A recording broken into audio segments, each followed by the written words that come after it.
We'll ask Mr. Whitford to please take roll. Mr. Bogosian, Present. Mrs. Kolf, Here. Mr. Conti, Present. Mr. Healy, Here. Mrs. Jones, Present. Mr. Maison, Here. Dr. Racine, Here. Mr. Sprayberry, Present. Dr. Eladi, Here. Miss Iorio. Here. You have a quorum. All right. The New Jersey Open Public Meetings Act was enacted to ensure the right of the public to have advance notice of and to attend the meeting of public bodies at which any business affecting their interests is discussed or acted upon. In accordance with the provisions of this act, the Rutherford Board of Education has caused notice of this meeting to be published by having the date, time, and place posted on the bulletin board outside the Borough Clerk's office, mailed to the Herald, South Bergenite, and Record newspapers, and filed with the Borough Clerk.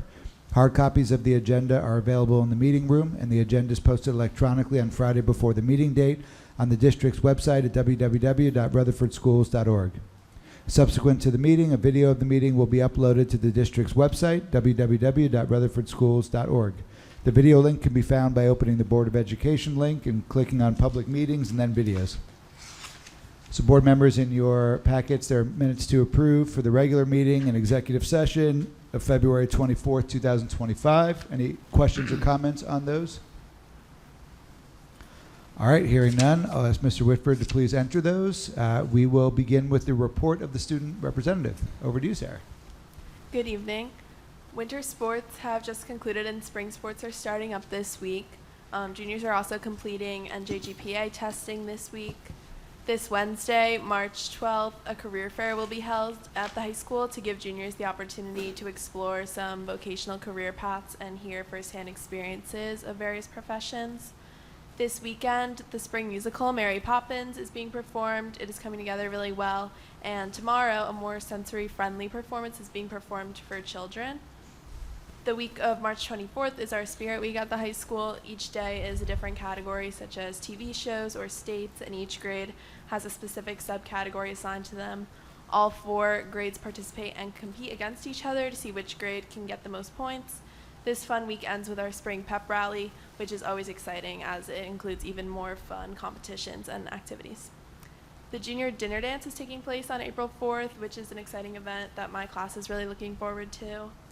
And finally, 7 students from Mr. Met's TV3 class created EFP short film projects in class that were entered to the local PTSA Reflections and Elks Drug Awareness video contests. In the PTSA Reflections contest, 3 students advanced from the local level and won the top 3 places at the Bergen County level. 2 of them placed at the state level and will now advance to the national level. And in the Elks Drug Awareness contest, 3 other students were selected to advance from the local to the state level, and 1 is now in consideration at the national level. This is a great honor for all of these students. And that's all I have for tonight. Thank you. All right, thank you. Questions or comments from board members? I want to thank Sarah for sitting for the other desk.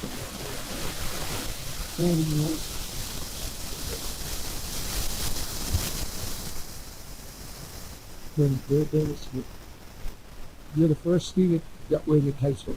Said it that. So you just moved up on the list. Yeah. But not. But I do want to comment. I remember she not because primarily these projects middle school pressure team with father time to Darian say really board directing, as I said, I think we got Sean This is going to be fantastic this weekend. It's gotten rave reviews and it's kind of premieres. It went down to the Lincoln School that you're assembling on for the kids, which I thought first time they did that, put a small assembly on, and it, what I heard was fantastic in both venues.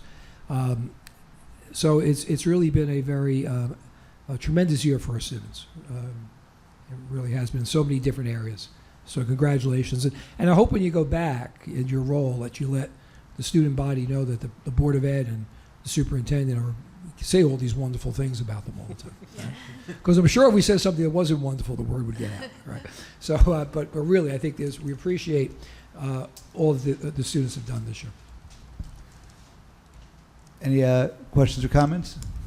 I don't have a question, just a comment. They say that traditionally junior year is the toughest year academically, SATs, ACTs, so you're over the halfway point for sure, and you're getting there. So hang in there. Good luck with everything. Thank you for your reports. We always appreciate everything you have to mention. Feel free to stay if you'd like to hear more. We have our preliminary budget that's going to be reported, but also know that you have your own work that you have to attend to. So thank you. Thank Thanks, you. Sarah. Have a good night. Thank you.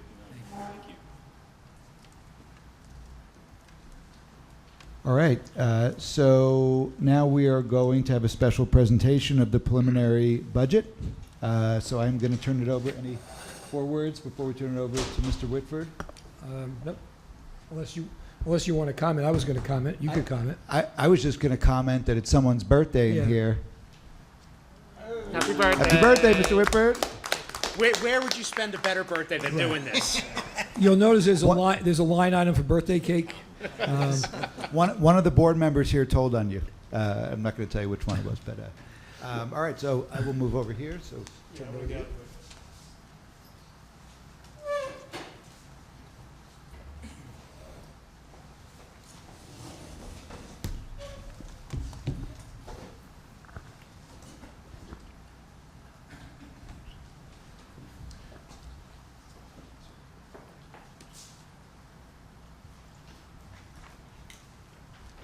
Well, first off, thank you for birthday wishes. Appreciate it. So welcome to the 25-26 preliminary budget presentation.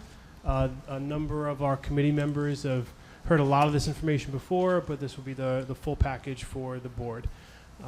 We'll get to the timeline toward the end, but again, this is the preliminary budget presentation. So as selfish as a BA wants to say that this is my budget in creating it and spending the last few months putting it all together, it is really the board's budget, right? The Board of Education sets goals each year, the district sets goals each year, and that helps drive how this budget is created, right? We always want to take those goals and make sure that the budget reflects what the direction the board is looking for the future. So some notable things that the board has documented as their goals, and which turned into our budget objectives, was student achievement, rolling out the Portrait of a Graduate initiative, building upon the current programs and maintaining those programs, community outreach. One of the big things has been so far is successful and collaborative REA contract negotiation this year, and then obviously providing safe and secure facilities for our students and staff. So we'll go through the source of the funds and then how we spend those funds. The source of our funds, a vast majority comes from the local tax levy. So 98% of our general operating budget comes from Rutherford tax dollars. 89%. 6% comes from state aid and 5% from miscellaneous revenues and other sources. We do receive federal aid, but that's through a separate special revenue account. That means money comes in directly for a specific purpose and then goes out for that purpose. But the other avenues come directly from the general operating account, local tax levy, state aid, and miscellaneous. So because we are local tax levy heavy, it creates a more consistent budget for us each year over year.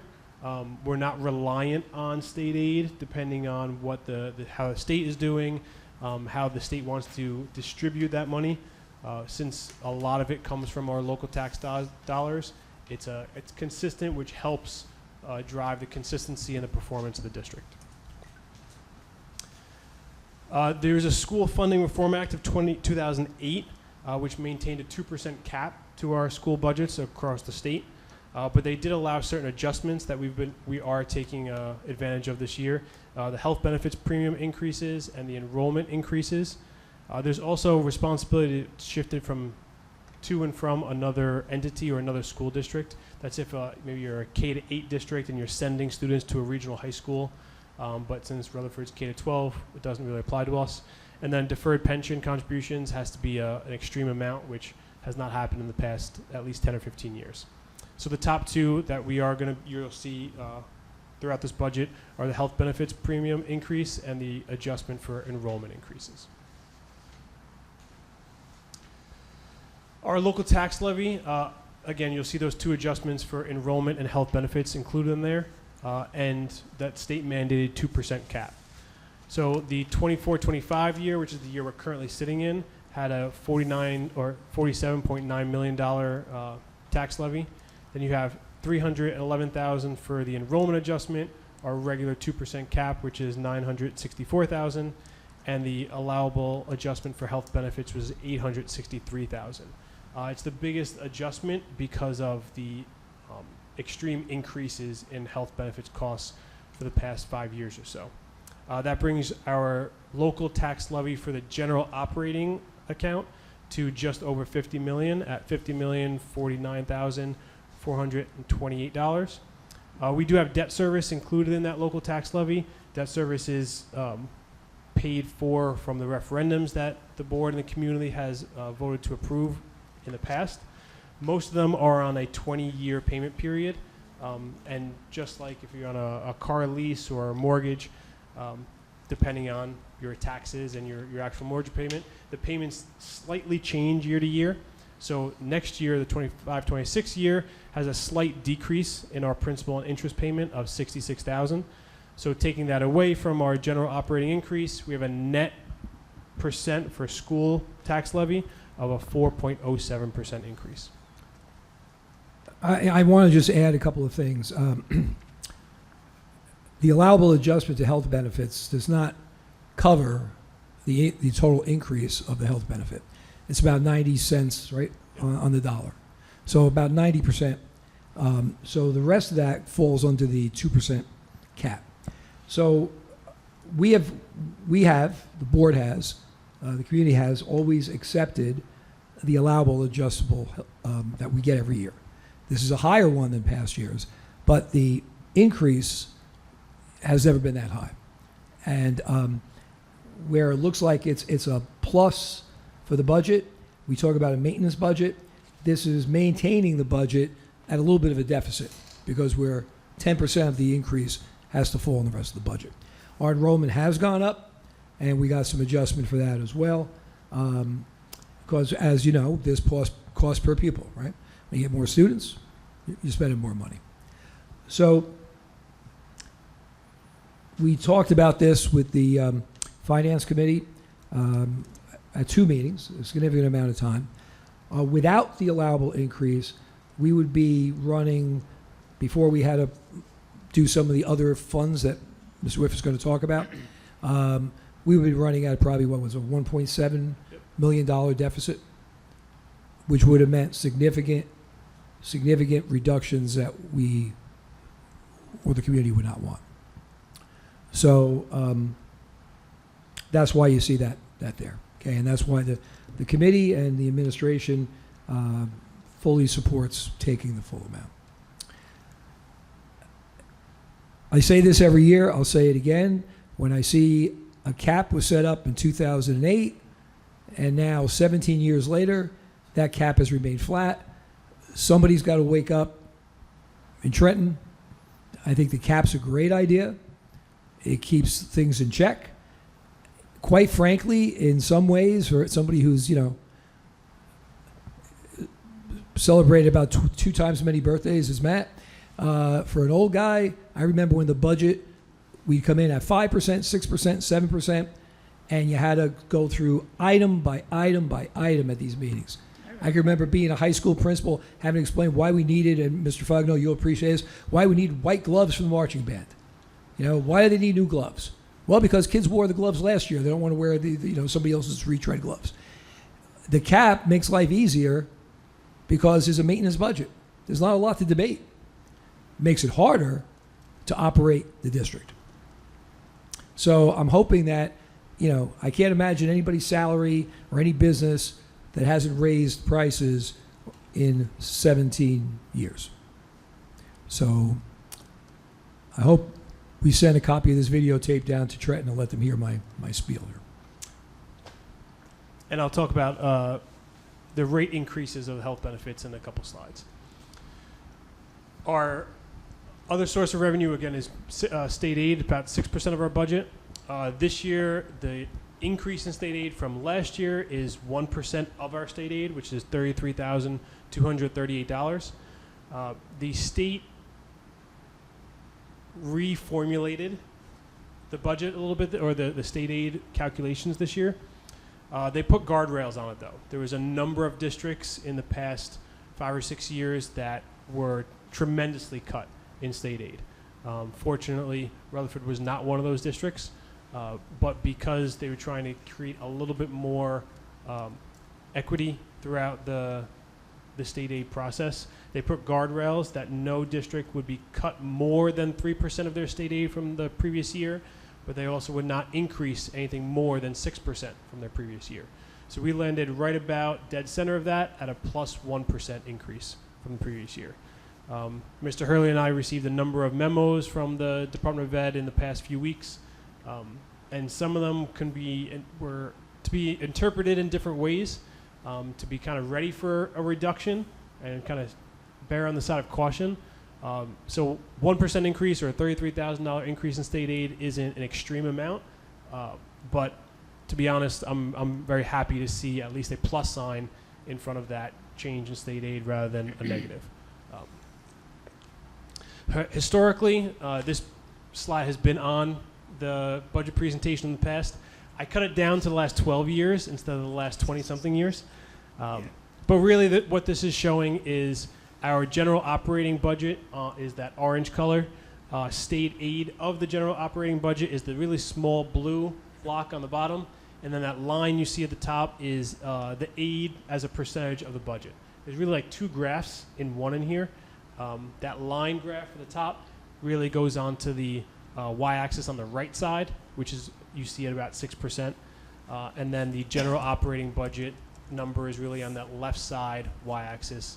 We're just north of 55,000, 57,000, I think, this year for our general operating. But what this really shows is we're pretty consistent at that 5 to 6% of our operating budget comes from state aid. We haven't had extreme fluctuations, which again, I believe we're very fortunate to be that way, because there are a lot of districts that, sometimes you draw the short straw and have seen that time and time again, but Rutherford has been on a pretty steady rate the past few years. And one of the other things that you might want to see there with the orange, right, the tax levy, the constant minor increase of the 2% or whatever the allowable increase was in each of those years. If you remember the slide that went back further, there was a couple of years where previous boards said 0% and stayed flat, and then we take that dip. Remember that I think we retired that slide, the district factor group, but we lag behind because you don't make up.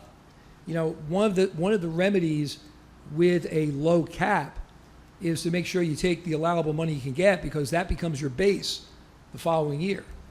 So if you don't get an allowable increase next year, the 2% is going to be higher because you took the allowable increase the year before, as prices keep going up. And our last buckets of revenue is miscellaneous revenue sources. These are all reserves. We have these funds in our reserve accounts, in our balances, or expected through just our operation year to year. Excess surplus is audited, mandated surplus from the fiscal year 23 budget year that we have to use in fiscal year 26. We obviously gain interest on our bank accounts, as we all do. We have tuition from pre-K and Bulldog Care. We are using maintenance reserve and capital reserve dollars to maintain and put some equipment additions onto the district. And then general fund balance is, again, using our bit of our savings account to help balance this budget. So where does all this money go? The vast majority goes to salaries and benefits for our staff. North of 80% of the general operating budget goes to salaries and health benefits. The top left green is employee benefits. That's 17% of our budget is solely the health benefits bill for our staff. Salaries are intertwined in the rest of the categories. The larger green section on the right is regular programs for instruction, which include salaries. On the left-hand side, that brown is buildings and grounds, which is 14%. It also includes salaries. But just to quickly go around, you have regular programs, special education programs, bilingual, athletics and extracurricular. Out-of-district tuition and related services is a large chunk of our budget. Guidance and child study team, obviously our school administration and training services, media, and information technology. We'll send everybody a copy of it, the whole presentation, tonight or tomorrow. This way you have it for, if you reference or any talking points you might need. Okay? Because I know the screen, that circle looked more like an egg the way it was projected. Right? Mr. Hurley mentioned it before, but there are a number of expenses that have an extreme rise in costs past that 2% cap that we've been working with on our revenue side. Health insurance premiums, we have 2 different plans that our staff can go into. The one plan has increased just over 35% over the past 3 years. And the other plan has increased almost 50% over the past 3 years. So an extreme cost to health benefits has been a big driver for all school district budgets, not just ours, really all school districts around the state. Out-of-district tuition and services and their transportation is a large part. Transportation in general has seen its increases. Again, salaries is a large chunk of our budget. Currently, we're in negotiations with the REA, which again has been pretty mutually successful so far. But you see all salaries across the board has been in that positive 3% or north of 3%. Again, going against that 2% cap that's on our budget. Utilities, if you have not seen your own electric bills, has increased, and we've been getting projections that we should be expecting a 15 to 20% increase in electric bills in the next year. And then obviously just general cost increases as we try to buy some eggs, or not as easy as they used to be. I think it's important to note for anybody who watches this maybe on when it gets posted, that Mr. Whitford has been aggressive, is maybe too strong of a word, but has been doing more than due diligence in looking at, can we go get a better health premium rate somewhere? Can we do an audit to see if our utilities can come down? We're looking in every area that we can to see if we can just even save a little tiny bit. Because as the budget gets tighter and tighter and tighter, even a little tiny bit helps. Like he said, $30,000, $33,000 from the state in a $51 million budget doesn't sound like much, but guess what? We were both very happy when we heard we were getting $33,000. To your point, though, you can't go out for market on like health insurance and such, right? We're bound by certain groups that we have to stay within. No. We can go out to market. Basically it's our claims. You're looking to see how much claims have been paid out versus the premium that we give to the provider. If our claims paid out are more than what we give in as premiums, no other marketer is really looking to take on our business. So about 4 years ago, I think, maybe you remember, I've been looking in the files, Mr. Kelly, I did the same thing. We came back with, we're not going to do, no one's going to take us. If they take us, they're going to charge us more than we're currently paying. Mr. Whitford did the same thing this year, went out, and again, we're not in a spot where, we can make that switch or they'll take us. The other thing, in case, you mentioned that we've been having a good conversation with the REA, in case anybody watches this, under legal, under the law, you have to provide the same or better policy. You can't go out as the state plan. Yeah, you can't go out and just get a cheaper. It could be cheaper, but it has to be the same or better. So again, some of these searches that we're doing, even with the utilities, right, may come up to be fruitless, but we're looking. Correct. Again, out-of-district placements have been is a large chunk, so I just wanted to address it. Out-of-district placements are students classified as special needs through their IEPs. So they're specialized programs that are not always available within the district. We do use other service providers. Some are other public schools, some are other private schools, or approved private schools for students with disabilities. And then we've been trying to use as much local sources as we can with the South Bergen Jointure Commission. Mr. Hurley, if you want to mention anything more about that. The South Bergen Jointure Commission of 17 members that sit as their board, I'm one of them. We've been recognizing that all the districts, right, are hurting because of the number of kids that go out. And we did a deep dive this year at the Jointure to see how many students are going to schools from Rutherford, from Wallington, from North Arlington, wherever, whatever the case may be, other than the Jointure schools. And then Dr. Kuchar, who's the superintendent of the Jointure, set up meetings with each BA, superintendent, director of special services from every school to sit and meet and talk about how can we address your needs better. What are you looking for that maybe we don't have, that kind of thing. Because the Jointure because it's a public school, does have some better tuitions. Now, in some cases, the schools that are charging big tuitions, when you go and take a look at them, if you're a parent, you're looking at, the Taj Mahal compared to a renovated former parochial school. In some cases, the Jointure doesn't have a certain type of program where maybe we have to send certain kids out. It's no secret that all districts are dealing more with anxiety and emotional issues and behavioral issues, and the Jointure is not heavy in that area. So one of the things we're talking about is, can we develop programs in the Jointure to fit those needs, right? So I've said this in the past about special education. We will put a student where that student's best going to be served, even if it costs us a lot of money. We've managed to bring things down by over $1 million because we ran some of our own programs, and but our goal is to try to find the best programs that hit the students' needs without sacrificing for the other students in the district. So the Jointure's been very proactive this year and trying to work with districts to see what we can do. It won't be a quick fix, might take time, but we've had some really good conversations. I'm also on the finance committee of the Jointure, so we've had a lot of meetings there about how can we better serve the needs of the districts that we serve. Part of the resolution that the board sees on the agenda to approve the preliminary budget is $1 million withdrawal from the capital reserve. It's sort of the board's savings account for facilities needs. And each year we pull down from it, and each year at the end of the year we'll deposit money back into it, right? So we never want to just completely drain it. You're always replenishing it for the needs of our facilities.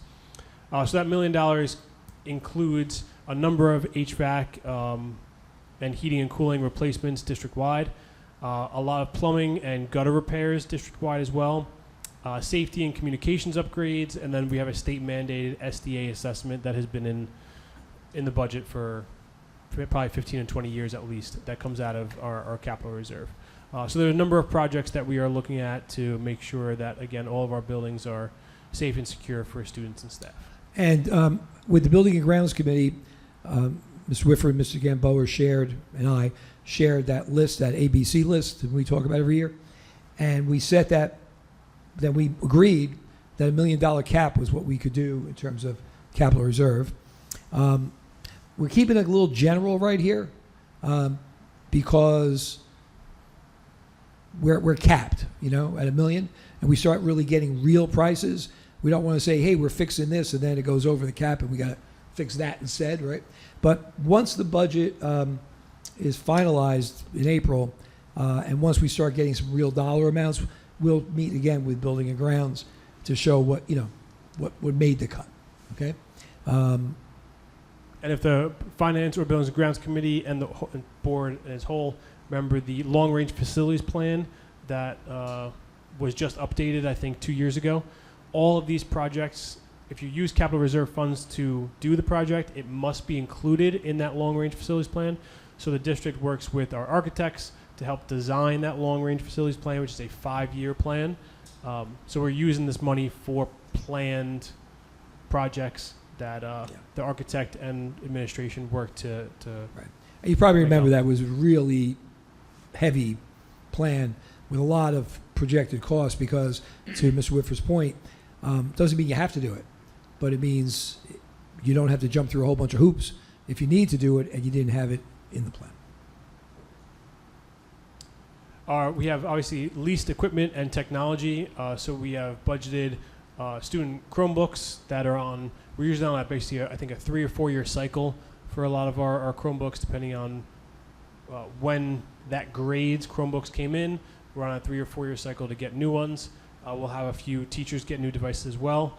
We're trying to increase the amount of interactive panels that are in the classrooms rather than the projection screens.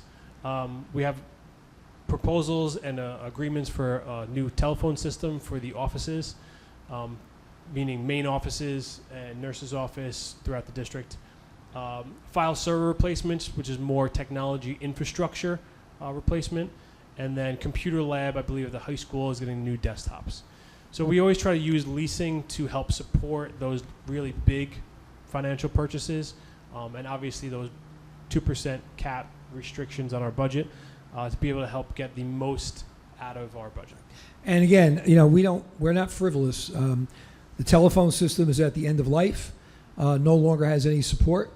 The last maybe 2 weeks, if I had any doubts about that when IT told me that, for the last 2 weeks my phone was working one day, not the next day. It would take some calls, I'd call, I couldn't hear them. People were very happy about that, but I couldn't connect with them. And throughout the district, they had so many band aids. They finally, I think over this past weekend, they being Mike and Chris in the IT, figured out some ways to make some changes, and everything seems to be working now. But we don't rush to just upgrade. And even with that, the first projected price that came in, I couldn't believe it. And they said, but don't worry about that because we're going to keep. And they went out and they made sure we had enough bells, but we didn't have to every whistle, So we do our best to keep things going as long as they can. And then lastly, this is very general, but the budget calendar the board approved, I believe, in November. Starting in November, the budget gets approved in March and April for a July 1st start, but it really starts in November. Mr. Hurley and I meet with the administrative council and start budget planning for that next year. The administrators create and submit a detailed budget request to my office right before the holiday break. And then January and February is much more crunch time with my office, Mr. Hurley, our Buildings and Grounds Committee, our Finance Committee meeting multiple times throughout the past few months to help narrow down our scope and really get down to what our budget entails. Today is March 10th. The board approves the preliminary budget. This preliminary budget gets sent to the county office of the Department of Ed. They're really checking for compliance, making sure that we're meeting code and statute with a number of aspects of the budget. All goes well there. They send it back to the district with a thumbs up. Then it goes to the board and a public presentation of the budget, and then the board adopts that budget at our April 28th meeting. So there's 2 approvals for the budget. This is the first preliminary approval that goes to the county. As long as there's no changes, which I don't expect any changes to come down from them, the board will see this basically very similar presentation at our April meeting to adopt that budget. Before we open up any questions you may have, every year I say, I thank business administrator and the principals and the supervisors and the building and grounds director and everyone who has to work on the budget. The bulk of it lands on Mr. Whitford in his office, but there's a lot of people who have to carry a lot of parts as we go forward. And this year, Mr. Whitford's first year in district, not only we're doing this simultaneously to CUSAC, which is kind of like the audit a second time, and we're doing it simultaneously with REA negotiations. Okay, so he hit the trifecta, and we haven't really missed a beat. So kudos to you, and also to everybody else who had a hand in the budget, and to the finance committee, because I will say that our meetings are always informative, good dialogue, and always focused on what's best for the students, what's best for the district. So I thank all of you as well. Yeah, the committees as well as the administrators everything has been going very smoothly and very well here in the past. I've obviously brought some changes or updates to things, and you've been very receptive to those changes. But I didn't want to change so much because, again, the board and the district have been very successful in the past. So you're not going to, fix something that's not broken. But there's always some efficiency things that we can touch on, and some communication things that, again, I thank the board and administrators for helping me, support the board and the district in my first year. So thank you very much. If you have any questions, please let me know. Can I ask a question? We used to have a slide about per student cost. I guess it was an old slide. But do you think, based on what you see, are we still in a lower tier cost per student? If we took that group, yes, because those 2 years of zero, you're never going to make up for them. Not when there's a 2% cap, right? I mean, we might inch a little closer because the allowable increase is high 1 year and somebody else didn't have one, right? But years when people were going 2 or 3 or 4%, we were going zero. I'm going back like 18 years now. That sets you back. I could see why we don't have the slide anymore, but I was just curious to see. We're still in the lower cost per student. I could pretty confidently say that we're in the lower section of it. Again, Mr. Hurley's point, every district might be using those different allowable increases. There's nothing outside of a second proposal that can increase our budget substantially enough to jump us to the top of that list. Right. But again, I want to make the point, and to that point, in case anybody's listening, when they watch this and not familiar with what you're talking about, you're talking about the average, the cost per pupil compared to districts in a similar socioeconomic category we're in. Despite that, right, we've gone, I'm going to say, over 20 years before. I mean, I've been now 10 or 11 years. I'm going back before that, where we have not ever cut a program. We've increased our course offerings. We increased our electives.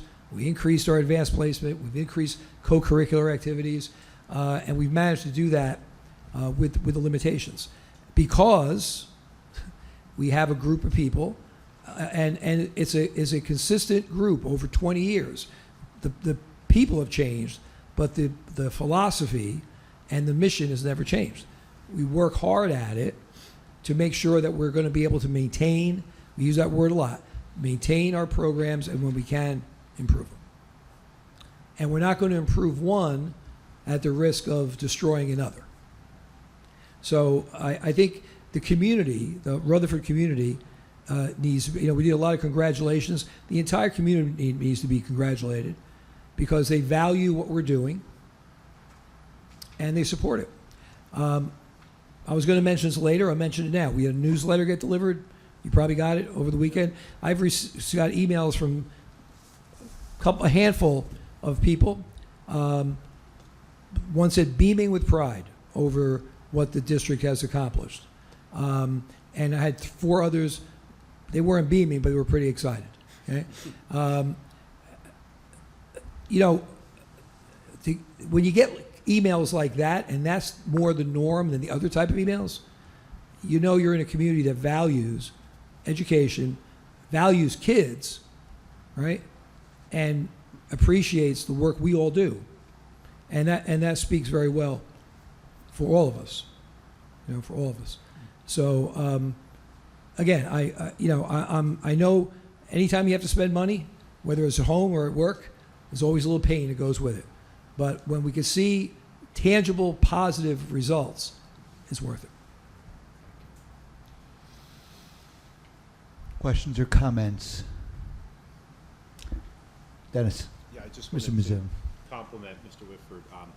The time and effort that you and the finance committee have put into this are appreciated certainly by me and I'm sure by the district.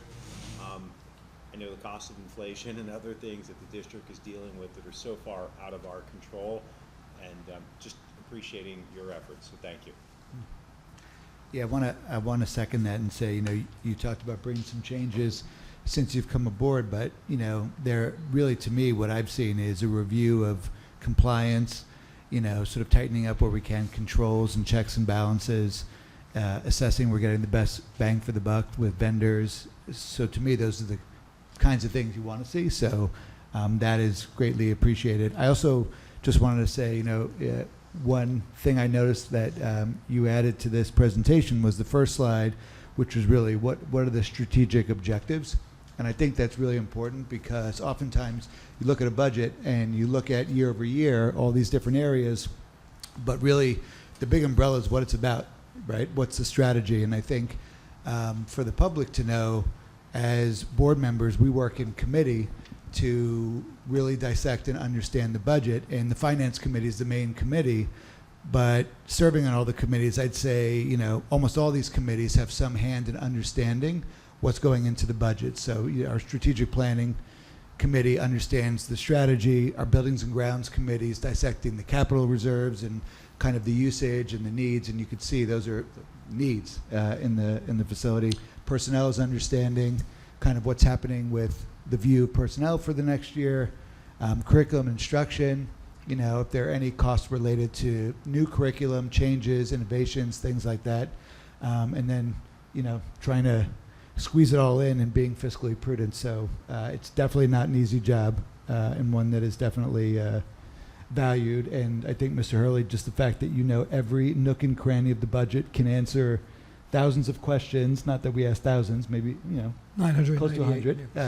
But just the fact that you really understand all aspects of the budget, and that you work collaboratively, and you really ask the principals and you ask, the supervisors, what is it you need? And I think you've also trained the team of administrators to be fiscally prudent. So, they're thinking about what are the needs and wants, but how do we do this given, as I like to say, parameters and possibilities. Right. So, just huge kudos. Yeah, well, thank you. And what you're referring to is culture, right? If you create a certain culture, and we try to work hard at creating that culture. I do want to elaborate on one thing you said, though, or clarify, not clarify, but support. Mr. Ryan, who you met before, but at the last meeting, he spent, along with Mr. Whitford, writing a narrative, right? There's a narrative I mentioned before that has to go with the budget. And that narrative, the reason why Mr. Ryan, because he kind of oversees curriculum, right? He has to get in, he has to show how the budget is aligned with each item of curriculum, how it supports it, how it supports any goal that's been set in a curricular area. So, it's not just crunching the numbers. It's you just can't say, oh, we're going to throw a whole bunch of money into language arts this year without that narrative showing why and how it's aligned to either state or local goals or mandates. So it is really a massive project, and again, we appreciate the support of the board and your recognition of that. Diane, you had Nice job, Mr. Whitford. I just wanted to tell you that. First year, and you're impressing us all over and over again. Thank you. Great. On your birthday. And happy birthday, yeah. If I had known, I would have brought him a cake. Everybody. I could. Well, it's always belated birthday. You could Well, bring a it's cake. coming. Any last questions or comments before we move on to the report of the superintendent? All right, hearing none. Okay, very short report. I distributed envelopes to you that were in there, contained an invitation to the annual REA March Madness. It's the last Saturday in March. It's over at Pierpont in the morning. I think it's 9 to 12. If you've seen it before, it's kind of a fun fair, and a combination of a fun fair, carnival kind of thing, an academic presentation, and most importantly, it's collecting foods for the food pantry. So your mission is, I think, 2 items of food to come in. So if you get a chance to go over and visit, it's always a very good community event, and we thank the REA for spearheading that. I want to mention that, as you know, last week I had the honor and the privilege of attending the National Convention for the Superintendents in New Orleans. It was for the convention part of it, the conference was great. Sometimes I go to conferences and I'm a little disappointed in some of the presentations or or you go into a workshop and after a while you sit there and you say, hey, I'm going to walk out. That was not the case in this one. These were some outstanding presenters, Dean of Education from Harvard, Dean of Education from Arizona, the former president emeritus of University of Maryland, who has served on 3 different national commissions. I mean, they were people with high level of knowledge and experience and reach, and it was a little more of a global and philosophical type of presentations going on. And the second thing that was outstanding was getting to meet people from different parts of the country. So it was really a good conference. And then I was given a award as a state winner, and that was a really nice ceremony. It was over 6,000 people at the convention, and there was probably about 1,500 to 1,800 in the hall, and we had to be there for about an hour and a half rehearsing, because it was not just us, it was a whole program. And it was kind of like Miss America. You walk in, there's all those chairs lined up, and it had New Jersey, New York, you had to find, But in talking, I'm sitting next to the superintendent from New Mexico, and then talking to him, and then talking to the woman from Texas, and just hearing the different issues and commonalities and things throughout different parts of the country. And not just in a workshop, an hour and a half backstage, talking to people. So it really was an excellent conference for a number of reasons. Got a really, I got a bunch of plaques this year. This one, like I thought was going to say I couldn't take it on the plane. It was so heavy. It was like the granddaddy of plaques, and I thought I was in the Olympics because they put a gold medal bronze actually, around your neck, and it was pretty heavy. So that was kind of cool, right? And the national winner was a superintendent from Alabama. Alabama? Alabama, yep. So it was a really nice conference. So again, I thank your support in me being able to attend, and also it was nice to Did represent. he impress you? Well, he's a superintendent of the year for the. Yeah, I know. I'm saying, but did he impress you? Did he have a good Yes, he did give a good speech. He gave a good speech considering they told you the 4 finalists were ahead, but they didn't announce the winner. It was like the Academy Awards. They come out with an envelope and they open up and these 4 people are standing on stage and the winner is, Miss Alabama, that kind of thing. And so he had to speak, like right off the cuff. I'm sure he prepared something just in case, but it was very good. I did find out, because I had to go to a state dinner then on Friday night. I found out 2 things I did not know. I'm glad that they mentioned it in passing. I knew I was going to get mentioned at our state convention in May. I didn't know I'm expected to give an address and I have to speak. Nobody told me that. They mentioned it in passing over hors d'oeuvres. So I guess ChatGPT is going to. No, I'm kidding.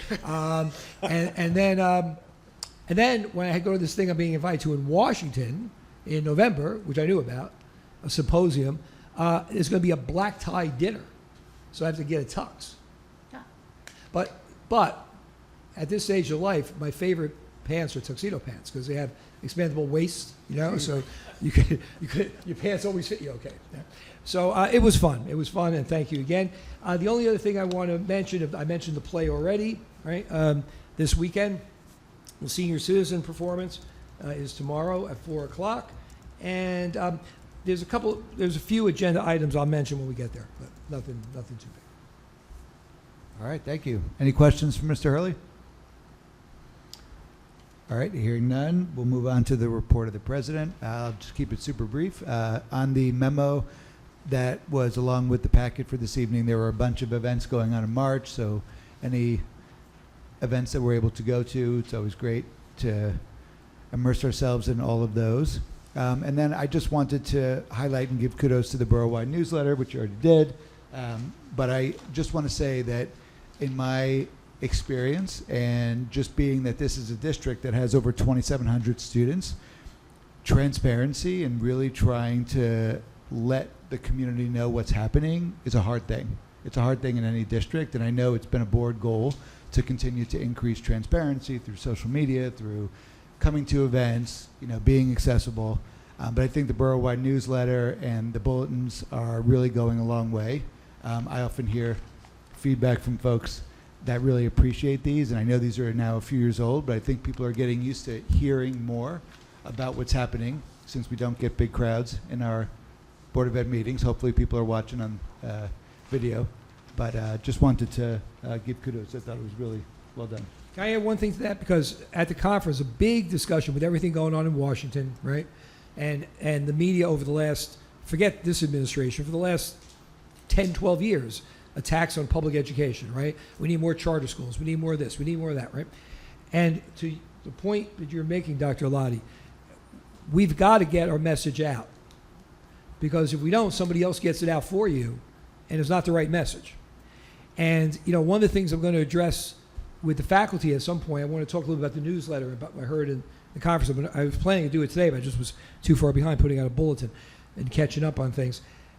We've got to be the walking billboards of you know, humility was something we always thought we had to be. Don't be humble. Don't brag on yourself. Those days are done, because there's going to come a time when there's going to be funding issues. There's going to be program issues. There's going to be social media, false information out. We got to get the word out of what we do well, not just here, but throughout the state. And I think that's an important message you're making about transparency. And it was really one of the major themes of the convention. Last thing, just a quick note. I know some people saw Mr. Sprayberry leave, and he did not have an emergency. He actually had a conflict with the meeting this evening, but he came so that he could at least hear the budget presentation. So just wanted to share that. Everything's fine otherwise. Yep. Any questions on my report? All right, hearing none, then it's 7:52 p.m. We're going to open the meeting to the public for any items related to the agenda this evening. All right, seeing none, we are going to close the meeting at 7:52 p.m. We're going to move on to new business where there is action to be taken. So we are going to start with personnel. Mrs. Cole, you saw the additional personnel document? Okay. So over to you. Good evening. Personnel did not meet this month. Tonight we have 19 motions to be put forward tonight at the recommendation of the superintendent. Number 1 is to accept the retirement of Timothy Ajala, a STEM teacher at the high school, with regret, effective July 1st, 2025. Number 2, to accept the retirement of Eileen Hulbig, am I saying her name correctly? Clerical assistant at Lincoln School, with regret, effective October 1st, 2025. Number 3 is to accept a resignation. Number 4, to approve an adjustment in the extension of a leave replacement. Number 5 is to approve a long-term substitute elementary teacher. Number 6, to approve a lunch monitor at Lincoln School. This is a replacement position. Number 7, to approve the payback of sick days to retirees as listed. Number 8 is to rescind and approve the following coaching assignments as listed. Number 9, to approve the following teachers for presentations for Title IIA funds as listed. Number 10 is to approve an ESEA, ESSA amendment to relocate funds. Number 11 is to approve the following substitute teachers as listed. Number 12, to approve the following substitute teacher assistants as listed. Number 13 is to rescind a counselor for the Bulldog Care Program. Number 14 is to rescind a home instructor. Number 15 is to approve the following travel reimbursements as listed. And then number 16 on the addendum, to approve a long-term substitute teacher. Number 17, to approve a home instructor. And number 18 and 19 is to approve long-term substitute elementary teachers. That's it. All right. Thank you for those. Anything you want to Yeah, know? Mr. Whitford, for the minutes, resolution number 3, Michael Foster, the date should be March 10th, effective March 10th, not March 7th. Okay. And I do want to mention Mr. Ajala, who is, he came in as a woodshop teacher, and then we converted the woodshop to the STEM lab, and he's done some wonderful things in that STEM lab. But more importantly, he's really a gentleman to the core. Okay, just a great guy. And Eileen Hulbig, who's been part of our community with her children going through the schools, been in our district for well over 20 years. I think I saw 27 and 28 years. I don't know exactly. But her retirement of October 1st, to tell you what kind of person she is, she handles a lot of the gifted and talented organizational work for the program in terms of, taking care of getting things out to the parents and getting it in and setting things up. She said, I'm going to come back for September because I want to make sure that I have time to train my replacement and also make sure I get off to a good start. So, these people really have been long time people here, and we're going to miss them. All right, thank you. Questions or comments from board members? Hearing none, Mrs. Cole, do you want to move this? I would like to move motions 1 through 19 under personnel. All right, second, Mr. Conti. Any last questions or comments? Hearing none, Mr. Whitford, please take roll. Mr. Bogosian? Yes. Mrs. Cole? Yes. Mr. Conti? Yes. Mr. Healy? Yes. Mrs. Jones? Yes. Mr. Maison? Yes. Dr. Racine? Yes. Dr. Alati? Yes. Motion's carried.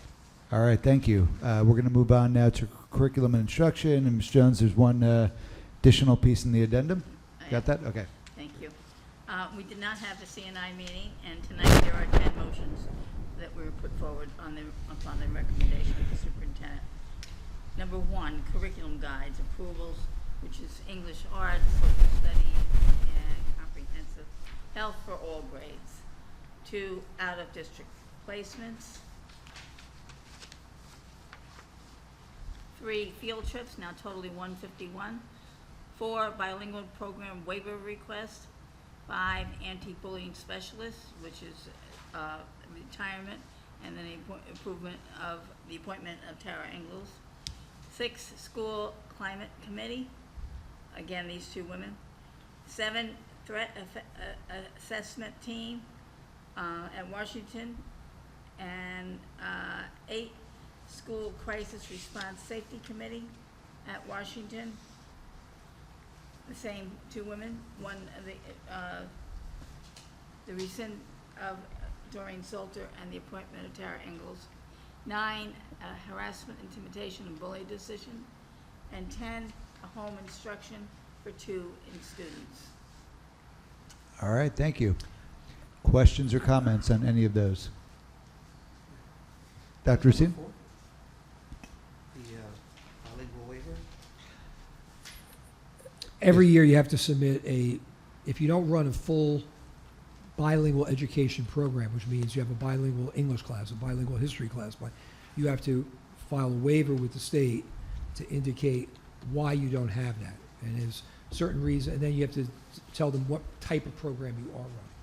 So we have multi-language, they've changed the acronym, learners, that we pull out for classes, but then they're in mainstream classes. So that just has to go through a waiver to approve. Thank you. Okay. I want to mention that curriculum, normally when we do curriculum, we have a meeting and all that. In anticipation of the Cusack visit, they do a desk audit of curriculum, and sometimes they give you a little heads up on some things, and there were some certain items, like we had to align certain career readiness standards. Instead of having them as a laundry list at the end of the curriculum, they wanted them actually next to units. They wanted to see more units of saying. It was a little bit of housekeeping that we had to do. And we found out about that probably 2 days before the agenda went out. And we wanted to get it approved because they're coming on April 2nd. So it's just more of formatting is the word I'm looking for. Okay? That's it. All right. Questions or comments? Any others? All right. Hearing none, Ms. Jones, do you want to move this? I move resolutions 1 through 10 under curriculum and instruction. All right. Seconded, Mr. Healy. Any last questions or comments? Hearing none, Mr. Whitford, please take roll. Mr. Bogosian? Yes. Mrs. Cole? Yes. Mr. Conti? Yes. Mr. Healy? Yes. Mrs. Jones? Yes. Mr. Maison? Yes. Dr. Racine? Yes. Dr. Alati? Yes. Motion's carried. All right. Thank you. We're going to move on now to finance. Mr. Bogosian. Good evening. The Finance Committee met last Monday to review the budget. Tonight on the agenda, we have 9 motions to consider. Number 1 is the routine approval of bills. Number 2 is the January Treasurer's Report. Number 3 is the January budget line transfers. Number 4 is an SOP and purchasing manuals. Number 5 is our annual agreement with South Bergen Jointure Transportation Agreement. And number 6 is our annual contracted service agreement with the South Bergen Jointure for programs as listed. Number 7 is to approve the submission of the 2025-2026 district budget to the county office for review. Number 8 is the annual monitoring of the travel budget. And number 9 is the annual semi-corrective action plan. All right, questions? Can you talk about number 9? Number 9? Yeah. Yeah, there's a, Matt, you want to go through SEMI a little bit? SEMI is the Medicaid initiative that is run through the state. There are certain requirements for students and IEPs. The district can be reimbursed for certain expenses. We're honestly reimbursed about 2% of the entire expenses for the specialized services, at least through that initiative. There are 2 big factors, which is if we're hitting a certain reimbursement threshold that is set by the state. Another one is making sure the parent consent forms are signed off on the IEPs. I believe this corrective action plan includes an item that we did not hit the reimbursement threshold. That's for last year. New this year, they've reduced the threshold for all school districts by a substantial amount because I think that they were just setting the target very high for every district, and districts all across the state had to do these corrective action plans because they were not hitting this almost unattainable target. So they reduced that amount significantly. Mr. Hurley and I have gotten memos regarding it. So we should be able to hit those targets next year and moving forward. We've done this every year. We've had to do a corrective action plan every year. As many districts in the state have, And which is why I think they made that adjustment. Sometimes it's because a parent doesn't sign off on the consent to send the records forward, and you only got 97%. You need 100. And now you have to show what you do and you get 100%. And your corrective action plans, we send out letters. Your corrective action plan is telling them the same thing you did the year you didn't hit the target.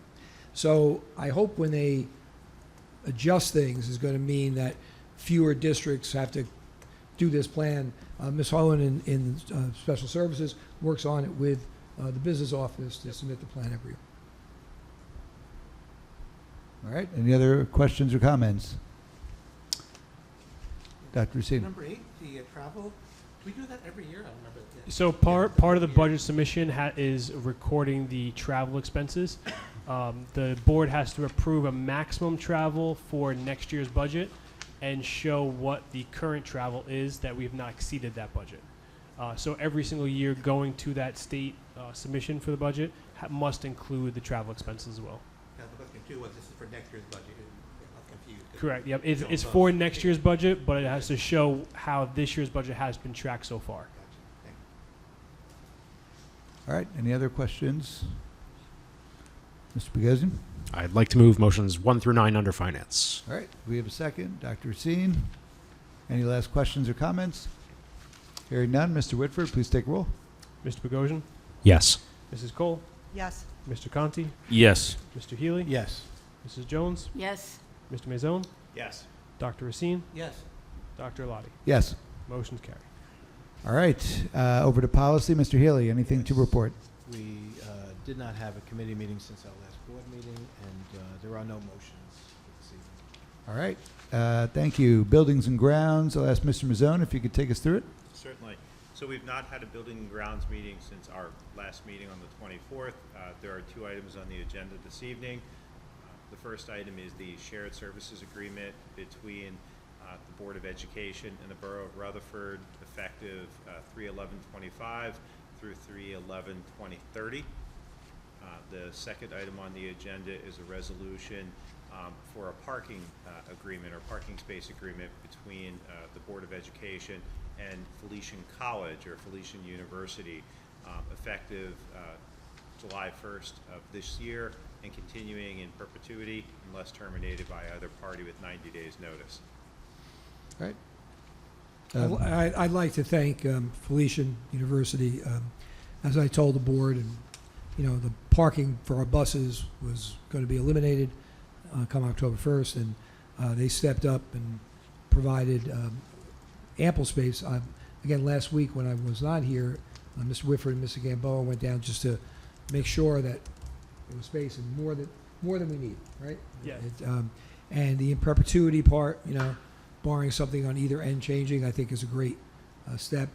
Since the new president has been on board at Felician, we've had several meetings on academic programs, on civic programs, on recruiting teacher programs. They've been a really good relationship. So, and then also want to thank the borough. We delayed getting started. It took a couple of meetings, but we got essentially the same shared service agreement we've had, with adjustments from both sides that have come naturally over the course of time because things have been added. And I want to say, the borough and the district continue to have a good relationship. I mean, last week they had problems with buses that they needed for the St. Patrick's Day parade. They called me on Friday afternoon around 2 o'clock and said, "Can you get buses and drivers?" And we got them. We're talking now about some that went back 30 years ago with fiber optics and see if we can work together on that. So we have a good relationship, and again, I thank all the parties for their cooperation. And tonight at the council meeting, they're also approving the shared service agreement. All right. Questions or comments from board members? All right, seeing none. Mr. Mazzone, want to move this? Yes, so I'd like, under buildings and grounds, I'd like to move items 1 and 2. All right, we have a second. Mr. Bogosian, any last questions or comments? Hearing none, Mr. Whitford, please take roll. Mr. Bogosian, Yes. Mrs. Cole, Yes. Mr. Conti, Yes. Mr. Healy, Yes. Mrs. Jones, Yes. Mr. Maison, Yes. Dr. Racine, Yes. Dr. Alati. Yes. Motion's carried. All right, we are going to move on to old business. Is there any old business to report? Ms. Jones? I finally got to attend a Friday session of the Anxious Generation, only this time Kim Huzzy was talking about ways to improve households and make them less stressful and, so forth. She was very good. I went to Pierpont School for this one. They're on my exercise classes, and I'm not in good enough shape to skip that, but I said I got it in one of them. So I played hooky. The one thing that she talked about that I thought was really good, and she said, train your kids never to put it down, put it away. And so, as a big step in ending clutter. I wish I had learned that years ago. But it was good. Yep. It was nice. And of course, this was terrific. I brought it in case you didn't talk about it, but we've all seen it, and it was wonderful. Is there a distance for the difference between putting it down and putting it away that we should refer to? Well, we end up putting things down instead of putting them away or hanging in the, hanging up the jacket or whatever. Yeah. And it's so true. Yeah, no, absolutely. That's a great point. Under old business, if we have we have 2 board members who are going to go to the boosters dinner. If there is room for another, if you're interested, you can let me know. Okay. I want to get it out to Mr. Frazier's office by Wednesday. So, 2 is always the norm, so 2 is fine. I'm not trying to guilt anybody into it, but if anybody wants to go, there's room. I would have gone, but this is the first time in 20 years being an empty nester that I could actually go somewhere for my spring break, which happens to fall during the boosters dinner. So, Where are you going? going to Barcelona, visit my 2 brothers. Yeah. Good for you. Any other old business? Mr. Conti? Yeah, I got invited by Lincoln School to read to a class. I got to see Mr. Hurley there. Had a fantastic time reading to a class that was mixed 2nd and 3rd graders. I read the book without pictures. It was quite popular. Had a good time. Oh, so, nice. yeah. How does one read a book without pictures? Yeah, the Okay, book got it. without pictures was the It's name of the book that I Interesting. You read. kept their attention. That's It was impressive. fantastic. Mrs. Jones was there in full Irish garb. I Present. like to read to 3rd graders because most of the younger kids know those books and the Dr. Seuss. And so I pick out some good stories from the library, naturally. And I wear my green outfit and carry my shillelagh. And they enjoy it. And we both read at Lincoln and Washington, right? I read it both. And at Washington, the class sent me a little booklet of thank you notes. They were 2nd graders. That's cool. And the one student wrote, "You're a great super," one word, attendant, 2nd word. Nice. I thought that was the best. That's a keeper. Yeah, that's a keeper. Pretty awesome. Mr. Haley? Yeah, just to add to that, Dr. Valechko and Mrs. Bohan was very kind. We read for our granddaughter's class. So my wife and I, so it was really nice, thank you. That's right. You guys surprised her too, right? Yeah. She didn't know. Oh, that's awesome. Yeah, so the first year in a few years I couldn't make it to that either, but I always enjoy that. It's a good time. Any other old business? Seeing none, Ms. Jones, any legislative updates? The PTA meeting was supposed to be tomorrow for Washington, but they're changing it. So Okay. I'll report when they were have it again. Okay. Are we on legislative update? Legislative update, yep. Okay. This is New Jersey Senate Bill 4180, introduced just last week on March 3rd. Benji E. Wimberly is the District 35, Bergen and Passaic. Establishes measures to provide employment stability for high school coaches employed in school districts.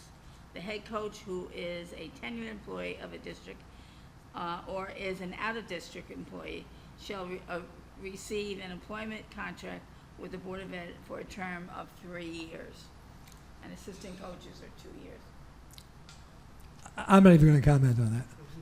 Okay, that you know, it's a that's I don't think that's going to fly, but I don't think it's a good thing either. What are our contracts? Year to year, a co-curricular is year to year, and you know, I think everybody needs a little protection, but this is not a person's livelihood. It's a stipend position, and there's reasons why sometimes the person wants to make a change.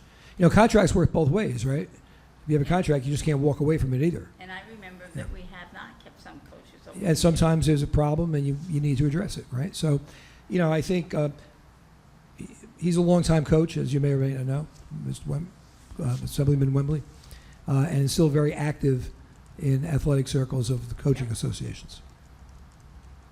I hope he doesn't watch this video. I don't want him coming. All right, thank you. At 8:12 p.m., we're going to open the meeting to the public for any items related to or not related to the agenda this evening. All right, hearing none, and we're going to close the meeting at 8:12 p.m., and we do not have a need for an executive session, which means we can take a motion to adjourn. Mr. Mazzone, seconded by Mrs. Cole. All in favor? Aye. All right, we are adjourned. Thank you.